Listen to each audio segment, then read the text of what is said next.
Hello again.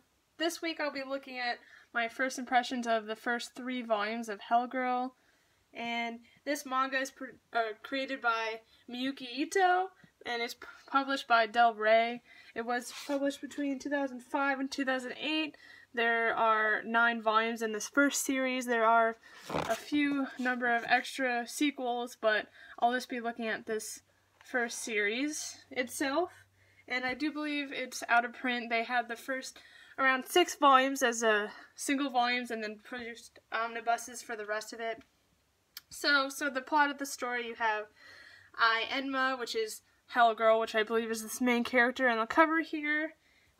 She's basically ferries people to the underworld. Humans go on this website, Hell Correspondence, and type in the name that they want to basically get revenge onto the website, and she appears and gives them a choice to pull the string on this black doll in order to seal a contract, to which then she will take the person they want to hell immediately, not without torturing them, of course, a little bit.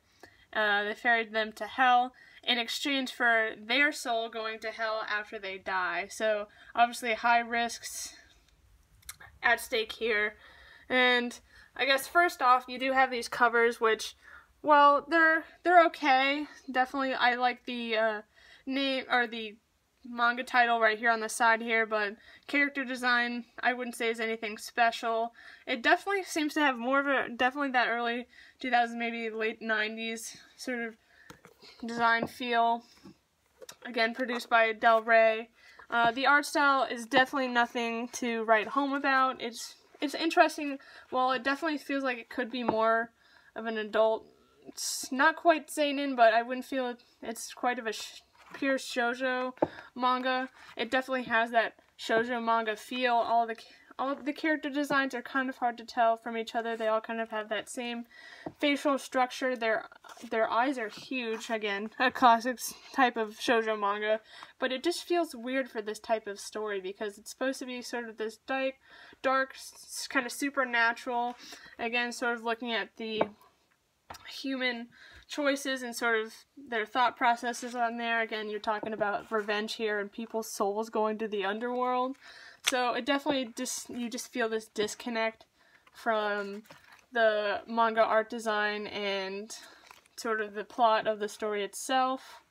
Now, it's not the worst I've ever seen, but definitely not the highlight of the story.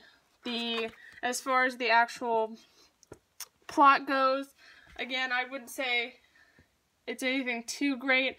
It was more interesting at the beginning, the first few stories, when it was sort of a new concept of that sort of thing, but they're all sort of short, self-contained stories. You don't see a lot of the characters again. Obviously, if they make a deal and they're going to the underworld after that, there's not much else going on. Again, Renma, repeat character, but she doesn't have too much personality from her that I got from that, so not really interesting there. And again, you don't have too many repeat characters, so there's not much character development throughout there. And the short stories, while somewhat interesting at the beginning, quickly become old, sort of stale. I don't know how they had 9 volumes of this, per se. As for the overarching plot, I think they kind of hint at some, but nothing stand out or worthwhile to follow through on. There is an anime, and I think their 3rd season recently is airing, or just recently aired, so there's a lot of story to be told there. I think the anime does a lot better at kind of showing the story. The art design they do in the anime seems more mature and sort of fits the story, and again, the music and sort of animation I think adds a lot to the story itself versus this manga form. So I definitely think I would recommend not getting the manga, or at least don't get the full thing, because I think you can get the gist within the first volume or two if you'll like this manga. Again, focusing on short stories, not really an overarching plot so much, or not one worth getting all the volumes for. And I think it's a lot harder to find now that I think it's kind of out of print. And if you don't like omnibuses, I think they only release the later volumes in omnibus form. But I think the anime does a lot better at telling the story. versus art design and sort of animation than the manga. So overall, I would not recommend getting this story if you like those supernatural stories, or at least maybe read it online versus getting the manga.